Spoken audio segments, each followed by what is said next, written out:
Grade 9, Assalamu alaikum and welcome to physics lecture of Merit Schooling System and College। हम chapter number 1 के conceptual question कर रहे थे, ठीक है। अब उसमें हमने क्वेश्चन नंबर 6 तक किया था। क्वेश्चन नंबर 7 आज हम करेंगे। अगर क्वेश्चन नंबर 7 अपनी बुक्स में से आप देखें तो क्वेश्चन नंबर 7 था, what is least count, how least count for vernier caliper and screw gauge are defined. Least count अगर आपको याद हो तो आपको टीचर ने बताया भी था कि लीस्ट काउंट क्या होता है। लीस्ट काउंट को हम अगर डिफ़ाइन करें तो हम कहते हैं कोई भी इंस्ट्रूमेंट जो कम से कम मेजरमेंट करेगा, जितनी उसकी वो मेजरमेंट होता है अगर करता है। हम देखते हैं फॉर एग्जांपल हमारे पास में मीटर रूल है, वो अगर आप के पास लेंथ मेजर करता है तो वो जो सबसे कम अगर वो मेजरमेंट कर रहा है वो 1 सेंटीमीटर कर रहा है तो हम उसको कहेंगे कि उसका लीस्ट काउंट 1 सेंटीमीटर है। इसी तरह कोई भी इंस्ट्रूमेंट जो लीस्ट या मिनिमम मेजरमेंट कर रहा हो, लीस्ट काउंट को अगर आप डिफ़ाइन करना चाहें तो हम कहते हैं लीस्ट काउंट क्या होगा, मिनिमम मेजरमेंट। मिनिमम मेजरमेंट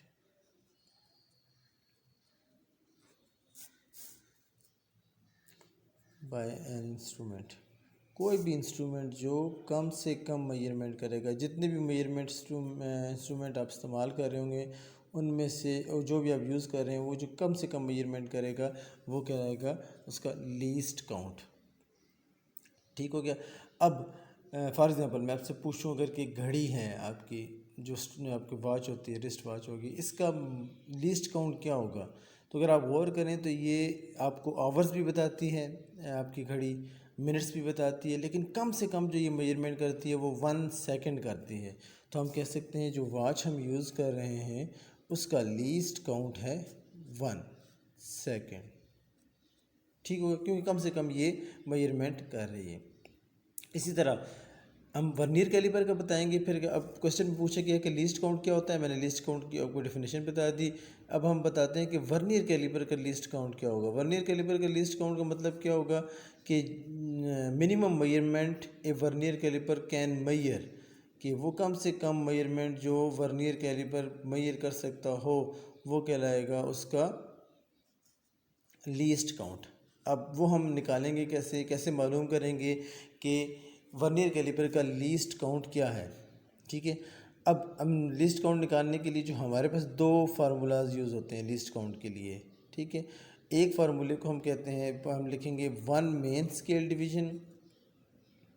आपको मिस ने बताया होगा कि जो वर्नियर कैलिपर में मेन स्केल कौन सा होता है, और दो स्केल्स होते हैं, एक होता है मेन स्केल और एक होता है वर्नियर स्केल। तो हम लिस्ट काउंट निकालने के लिए करेंगे 1 main scale division minus 1 vernier scale division. कि मेन स्केल डिवीज़न जो है उसमें से आप एक मेन स्केल डिवीज़न में से एक वर्नियर स्केल डिवीज़न मालूम करें, वो निकाल दें, माइनस कर दें, तो हम कहते हैं वो कहलाता है उसका लीस्ट काउंट। अब जो 1 मेन स्केल डिवीज़न क्या है, अगर आप गौर करें तो जो उसका लीस्ट, उसका जो वर्नियर कैलिपर के जो मेन स्केल था उसमें जो मेजरमेंट थी वो 1 मिलीमीटर थी, और जो उसका वर्नियर स्केल था उसकी जो मेजरमेंट थी वो 0.9 मिलीमीटर थी। ठीक हो गया। यानी हमने कहा था कि वर्नियर के जो स्केल था उसको हमने 10 इक्वल पार्ट्स में डिवाइड किया था, और हर पार्ट जो था वो उसकी लेंथ कितनी थी, 0.9 मिलीमीटर। इसी तरह मेन स्केल जो था उसको हमने इक्वल पार्ट्स में डिवाइड किया था, और हर पार्ट की जो लेंथ थी वो 1 मिलीमीटर थी। तो 1 main scale division minus 1 vernier scale division का मतलब क्या हुआ, 1 मिलीमीटर मेन स्केल होगी माइनस 0.9 मिलीमीटर। ये कौन सी होगी, वर्नियर स्केल की एक डिवीज़न। अगर आप 1 में से 0.9 को माइनस करें तो ये हो जाएगा 0.1 मिलीमीटर। इस तरीके से हम क्या कहेंगे कि जो लीस्ट काउंट आया इसका वर्नियर कैलिपर का वो कितना है, 0.1 मिलीमीटर। तो इसका मतलब क्या हुआ कि लीस्ट काउंट जो कम से जो लीस्ट काउंट का मतलब होता है कम से कम मेजरमेंट, तो वर्नियर कैलिपर जो कम से कम मेजरमेंट करेगा वो होगा 0.1 मिलीमीटर। इसलिए हम कहते हैं कि इस वर्नियर कैलिपर को हम यूज़ करते हैं। ठीक है, अब इसका यूज़ करने का हमने कर स्मॉल लेंथ हम इससे मालूम कर सकते हैं एक्यूरेटली। ठीक है, इसके अलावा ये क्या हो सकता है, ये जो वर्नियर कैलिपर ये थिकनेस, डायमीटर और विड्थ भी बता सकता है। इसके अलावा इंटरनल और एक्सटर्नल डायमीटर भी किसी सिलेंडर का बताता है। यानी वर्नियर कैलिपर के जो काम है मेजरमेंट करने की, वो लेंथ के अलावा ये थिकनेस भी बताता है, डायमीटर भी बताता है, इंटरनल और एक्सटर्नल डायमीटर भी किसी सिलेंडर का भी बता सकता है। स्फेरिकल बॉडी का भी डायमीटर बताएगा, और अगर आपके पास हॉलो सिलेंडर हो तो उसका भी ये डायमीटर बता सकता है। तो जिस तरह हम कहते हैं कि हमारे पास अगर स्केल है तो वो कम से कम 1 मिलीमीटर मेजरमेंट करता है, तो वर्नियर कैलिपर जो अगर हमारे पास मेजरमेंट आ जाए 1 मिलीमीटर से कम, तो फिर उसको हम कैसे मेजर करेंगे? स्केल से तो हम वो चीज़ें मेजर कर लेंगे जिनकी लेंथ कम से कम 1 मिलीमीटर है। लेकिन अगर आपके पास ऐसी कोई मेजरमेंट आ जाती है, ऐसी कोई लेंथ आ जाती है, ऐसी कोई विड्थ आ जाती है, ऐसी कोई डायमीटर आता है जो 1 मिलीमीटर से कम हो, तो उसके लिए क्या यूज़ करेंगे? तो हम उसके लिए फिर यूज़ करते हैं वर्नियर कैलिपर कि ये कितनी कर सकता है कम से कम मेजरमेंट 0.1 मिलीमीटर। और अगर आपसे कहा जाए कि ये सेंटीमीटर में कितनी करेगा, तो ये सेंटीमीटर में बनेगा, इसकी मेजरमेंट हो जाएगी 0.01 सेंटीमीटर।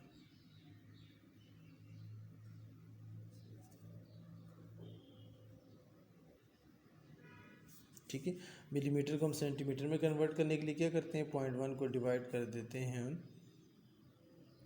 10 से। डेसिमल ख़त्म करने के लिए 10 लगाएंगे तो ये बन जाएगा 0.01 सेंटीमीटर। वजह हम कहते होते हैं कि 1 centimetre is equal to 10 millimetre, तो ये हमने इससे कन्वर्ट किया सेंटीमीटर में। ठीक हो गया, ये आ गया आपके पास वर्नियर कैलिपर का लीस्ट काउंट। दूसरा तरीका क्या हो जाएगा इसका मालूम करने का, वो है smallest division on main scale divided by total number of division on vernier scale. यानी लीस्ट काउंट का फार्मूला दूसरे का क्या होगा, smallest division on main scale divided by total number of division on vernier scale. तो smallest division on main scale हमने देखा कि जो मेन स्केल होता है, अभी मैं बता भी रहा था, और आपने जब ये टॉपिक पढ़ा था तो टीचर ने आपको वर्नियर कैलिपर भी बताया होगा और उसका मेन स्केल भी बताया होगा और वर्नियर स्केल भी बताया होगा। तो उसके मुताबिक जो मेन स्केल था उसकी जो कम से कम जो स्मॉलेस्ट डिवीजन थी वो थी 1 मिलीमीटर। ठीक हो गया। इसी तरह जो टोटल जो वर्नियर स्केल था वो छोटा स्केल था, हम कहते हैं वो वर्नियर स्केल वो था जो स्लाइड कर सकता था किसके ऊपर, मेन स्केल के ऊपर। तो हम कहते थे कि जी ये क्या है, वर्नियर स्केल मेजरमेंट करता है। और जब हम मेजरमेंट लेते थे तो हम दोनों चीज़ें कंसिडर करते थे इसकी। ठीक हो गया, यानी अगर आप और करें तो अगर मैं आपको बताऊं, वो ये देखें ऐसा था, ये कुछ मेन स्केल, ये जो था ये इसका मेन स्केल कहलाता था। ठीक है, अब इसमें देखें अगर छोटी सी मेजरमेंट अगर आप और करें तो सबसे छोटी मेजरमेंट इसकी जो है ये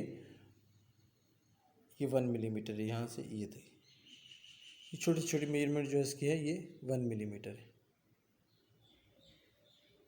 लेकिन अगर आप ये क्लास में आएंगे तो फिर क्लास में से सही आपको मैं बताऊंगा तो पता चल जाएगा। इसी तरह ये जो स्केल था ये वाला, ये जो ऊपर इसकी स्लाइड कर रहा है, ये देखिए ये वर्नियर स्केल था, और इसके ऊपर जो डिवीजन्स थी ये देखिए, ये टोटल डिवीजन जो थी ये 10 डिवीजन थी। ठीक है, तो हम कहते हैं कि फार्मूला क्या था हमारे पास, smallest division on main scale divided by total number of division on vernier scale. Smallest division 1 millimetre थी और टोटल नंबर ऑफ डिवीजन जो थी वो थी 10। तो 1 डिवाइडेड बाई 10 अगर आप करें तो क्या आंसर आ जाएगा आपके पास, 0.1 मिलीमीटर, या which is equal to 0.01 centimetre. ठीक हो गया, ये हमारे पास आ गया लीस्ट काउंट फाइंड करने का तरीका।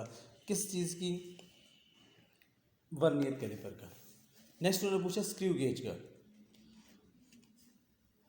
अब स्क्रू गेज क्या काम आता है, किस काम आता है? स्क्रू गेज भी मेजरमेंट के ही काम आता है, लेकिन कौन सी मेजरमेंट के काम होता है? हम कहते हैं वो डिवाइस है screw gauge which is use to measure the dimensions. अब डायमेंशन लफ्ज़ याद रखें, डायमेंशन का मतलब क्या होगा? लेंथ हो गया, डायमीटर होगी, वॉल्यूम हो गया, विड्थ हो गया, ये चीज़ें क्या कहलाती हैं? ये कहलाती हैं डायमेंशंस।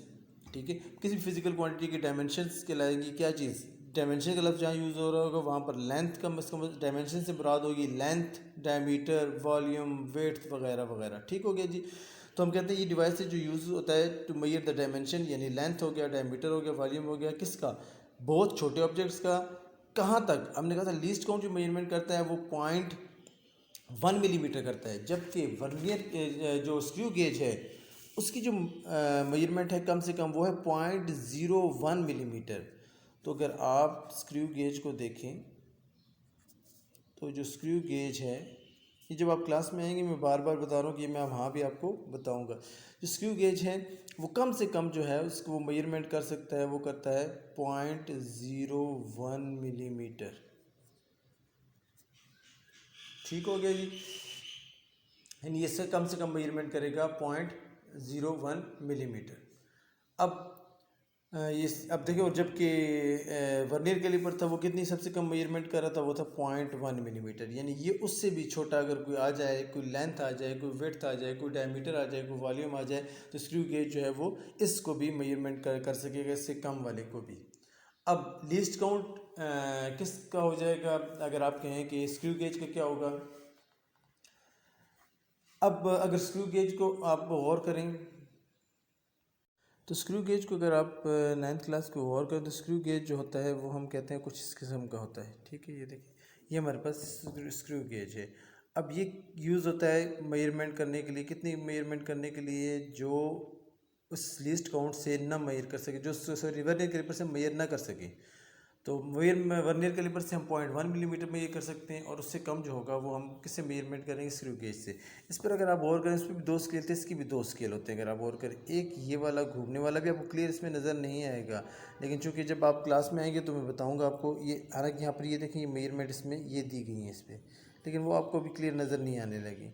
तो हम कहते होते हैं कि जो मेजरमेंट ये मूव करता है, ये देखें स्केल, ठीक, ये, और एक स्केल जो होता है वो इसके ये इस साइड पर है, ये अंदर एक स्केल इसका ये वाला है अंदर, और एक स्केल ये वाला है। हम कहते हैं इसको मालूम करने के लिए, लीस्ट काउंट मालूम करने के लिए पहले हम स्क्रू गेज की पिच मालूम करते हैं। पिच का मतलब ये होता है कि जब आप इस सर्कुलर स्केल को रोटेट करें और एक चक्कर मुकम्मल करें, फॉर एग्जाम्पल ये जो ब्लू कलर का डॉट है, मैं कहता हूँ ये है आपका, रोटेट करेगा तो जब ये एक चक्कर मुकम्मल करके ऊपर दोबारा आएगा तो हम कहेंगे ये एक रेवोल्यूशन हो गया। अब ये देखें, ये मैंने इसको रोटेट करना शुरू किया, ये देखें ये रोटेट दोबारा उस पोजीशन पे आ गया, तो उसने एक चक्कर, एक रेवोल्यूशन मुकम्मल कर लिया, यानी एक रोटेशन मुकम्मल कर ली। एक रोटेशन मुकम्मल करने में उसने जितना डिस्टेंस यहाँ पे ट्रैवल किया वो कहलाएगा इस स्क्रू गेज का पिच। क्योंकि जब आप देखेंगे कि जब हम इसको रोटेट करेंगे ना इस सर्कुलर गेज को, तो ज़ाहिर बात है ये ओपन हो रहा है, तो ये जो वर्नियर स्केल का है यहाँ पर भी वो कुछ ना कुछ डिस्टेंस कवर कर रहा होगा इस तरफ।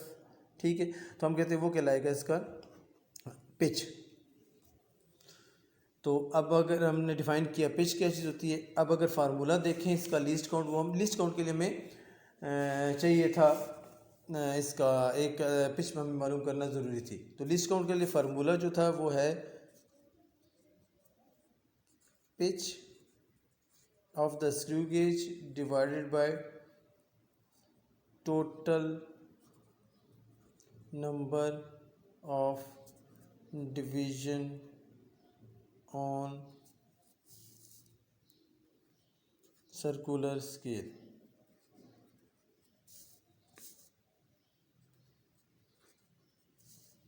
ठीक है, pitch divide by total number of division on circular. Pitch से मुराद क्या हो जाएगी? हम पिच को अभी मैंने बताया था कि वो पिच को आप कह सकते हैं डिस्टेंस मूव बाय स्क्रू या distance move by circular scale के। सर्कुलर स्केल को आप जब एक रेवोल्यूशन देंगे, रोटेशन देंगे, तो जितना वो डिस्टेंस मूव करेगा वो कहलाएगा उसका पिच। तो हम देखते हैं जब हम इसको एक रोटेशन मुकम्मल करते हैं तो वो डिस्टेंस ट्रेवल करता है 1 मिलीमीटर का। और टोटल नंबर ऑफ डिविजन्स जो होती हैं वो सर्कुलर पर होती हैं 100।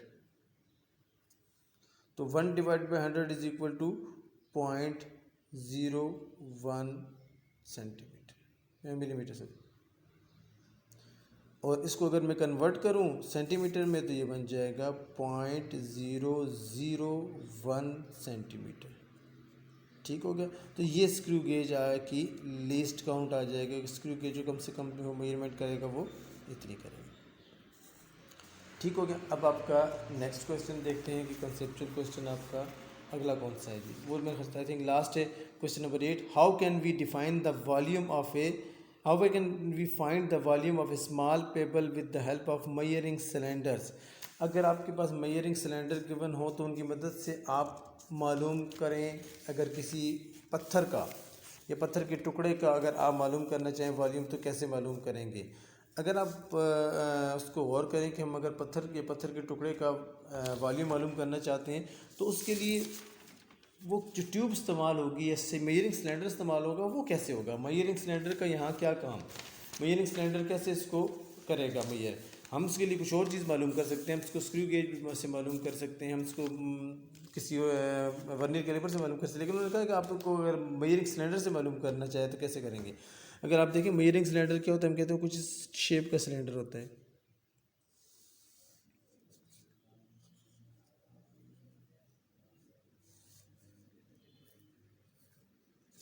ठीक हो गया। और उसके ऊपर मार्क्स निशान दिए गए होते हैं वॉल्यूम के लिए 1 2 3 4 5 6 7। ठीक हो गया।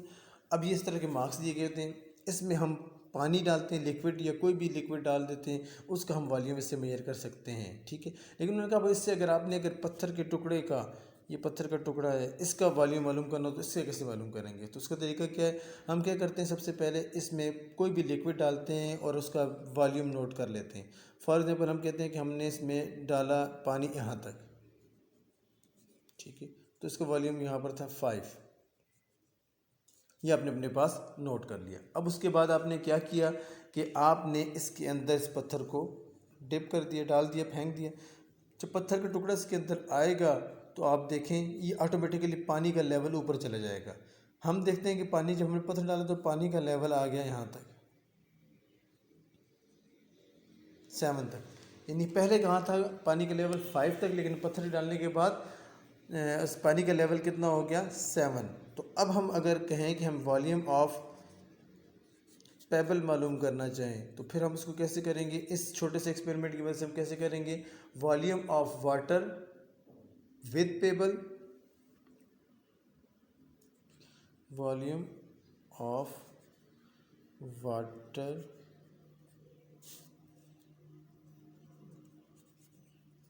विद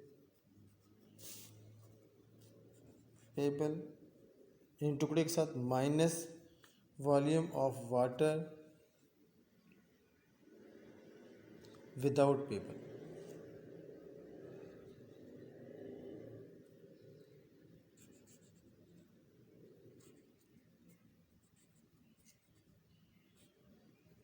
ठीक, क्या मतलब हुआ, जब हमने देखिए पानी का टुकड़ा डाला था तो उसका वॉल्यूम कितना हो गया था 7, तो ये हो जाएगा volume of water with payable.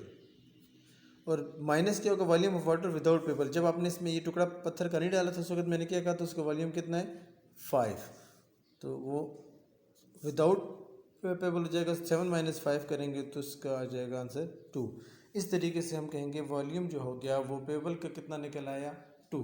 तो ये तरीका था कि अगर हम मेजरिंग सिलेंडर से कैसे वॉल्यूम फाइंड कर सकते हैं पेबल का। ठीक हो गया। इस तरह आपके कंसेप्चुअल क्वेश्चन खत्म हो गए। नेक्स्ट टाइम इंशाल्लाह हम इसके प्रॉब्लम्स या न्यूमेरिकल्स को सॉल्व करेंगे।